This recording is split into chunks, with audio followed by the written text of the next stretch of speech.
Avez-vous déjà réfléchi à la question de savoir si les décorations et les embellissements que nous portons sont réellement permis en islam? Beaucoup de femmes musulmanes aiment s'orner de bijoux, de vêtements élégants, de maquillage et de parfums, cherchant à être à leur meilleur. C'est une inclination naturelle qui a existé à travers toutes les générations. Cependant, en tant que musulmans, nous devons toujours nous poser une question importante. L'islam permet-il toutes les formes d'ornement? Dans le monde moderne d'aujourd'hui, les tendances évoluent rapidement. Les réseaux sociaux, les influenceurs de mode et l'industrie de la beauté introduisent constamment de nouveaux styles, ce qui nous pousse parfois à suivre ces tendances sans considérer si elles sont conformes aux principes islamiques. Certaines formes d'ornement sont totalement permises, tandis que d'autres sont strictement interdites, car elles compromettent la modestie, la foi et l'obéissance à Allah. Dans cette vidéo, nous allons parler de 5 types de décorations qui sont haram pour les femmes en islam. Des ornements qui pourraient affecter négativement notre foi, notre dignité et notre relation avec Allah. Assurez-vous de rester avec moi jusqu'à la fin, car cette connaissance est cruciale pour chaque femme musulmane qui cherche à plaire à Allah. 1. Porter des vêtements ou accessoires qui imitent les hommes. L'un des problèmes majeurs de l'industrie de la mode aujourd'hui est l'effacement des identités de genre. De nombreux styles vestimentaires sont conçus pour faire ressembler les femmes aux hommes et vice-versa, ignorant la distinction claire qu'Allah a établie entre les deux sexes. Cependant, en islam, cela est strictement interdit. Le prophète Mohammed, paix et bénédiction sur lui, a mis en garde contre l'imitation du sexe opposé en disant « Allah a maudit les hommes qui imitent les femmes et les femmes qui imitent les hommes ». Sunan Abu Daoud 4708, classé comme Sahih par Albani. Ce hadith indique clairement que si une femme porte intentionnellement des vêtements, des chaussures ou des accessoires conçus pour les hommes, cela est haram. Mais que signifie cela concrètement dans la vie quotidienne? Porter des costumes, des cravates ou des pantalons amples spécifiquement conçus pour les hommes. Adopter un style totalement masculin avec l'intention de ressembler à un homme. Porter des accessoires ou des chapeaux qui sont exclusivement masculins par nature. Cela ne signifie pas que les femmes ne peuvent pas porter des vêtements modestes comme des pantalons amples, mais la tenue globale doit rester féminine et distincte de la mode masculine. Pourquoi est-ce important? L'islam accorde une grande importance à la préservation de l'identité de genre et de la modestie. Lorsqu'une femme s'habille d'une manière totalement masculine, elle efface la distinction naturelle qu'Allah a créée entre les hommes et les femmes. La beauté d'une femme réside dans sa grâce, sa dignité et sa modestie. 2. Porter du parfum en public.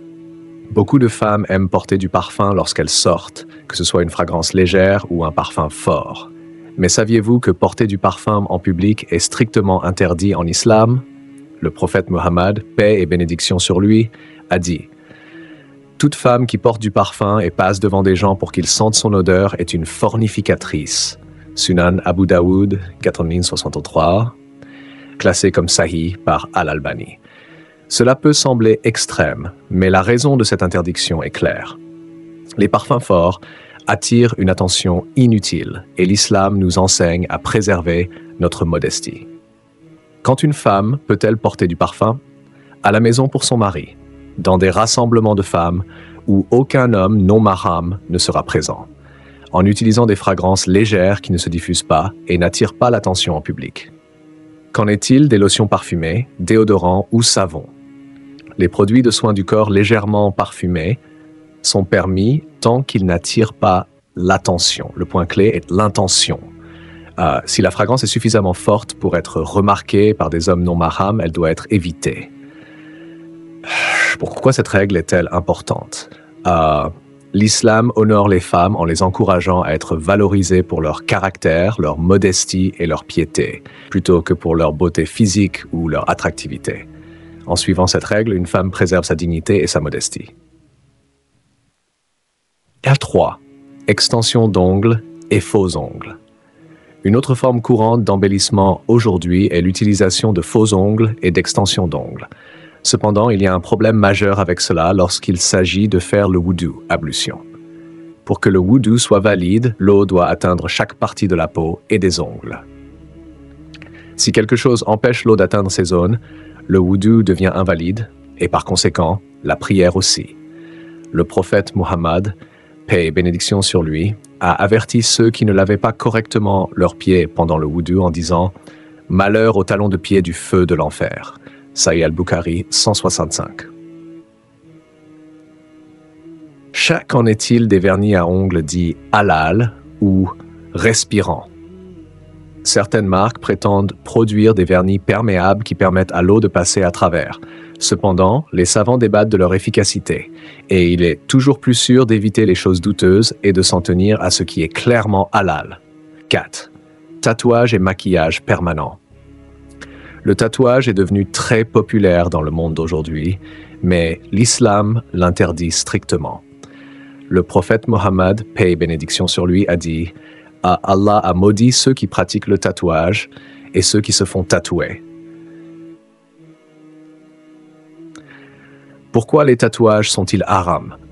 Ils modifient de façon permanente la création d'Allah. Ils empêchent l'eau d'atteindre la peau, rendant le wudu invalide.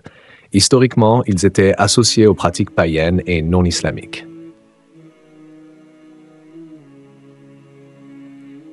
Qu'en est-il du microblading et du maquillage permanent? De nombreuses femmes se font tatouer les sourcils, les lèvres ou utilisent le microblading pour embellir leur apparence. Cependant, comme ces procédures impliquent des modifications permanentes, elles relèvent de la même interdiction que les tatouages. R5. Porter des perruques ou des extensions capillaires. Le prophète Muhammad, paix et bénédiction sur lui, a dit « Allah a maudit celles qui ajoutent des cheveux et celles à qui on les ajoute ». Sahih al-Bukhari 5934. Cela signifie que porter des perruques, des extensions capillaires ou des cheveux artificiels est haram. Pourquoi est-ce interdit? Cela implique une tromperie en donnant l'illusion que les cheveux sont réels. C'était une pratique de la ignorance pré-islamique. Cela peut mener à l'orgueil et à l'arrogance concernant son apparence. Que peuvent faire les femmes à la place? Plutôt que d'utiliser des perruques ou des extensions, l'islam encourage les femmes à prendre soin de leurs cheveux naturels, les garder propres, bien entretenus et brossés, à utiliser des produits capillaires halal pour les nourrir. Conclusion, sœurs, l'islam n'interdit pas la beauté, mais établit des limites pour nous protéger.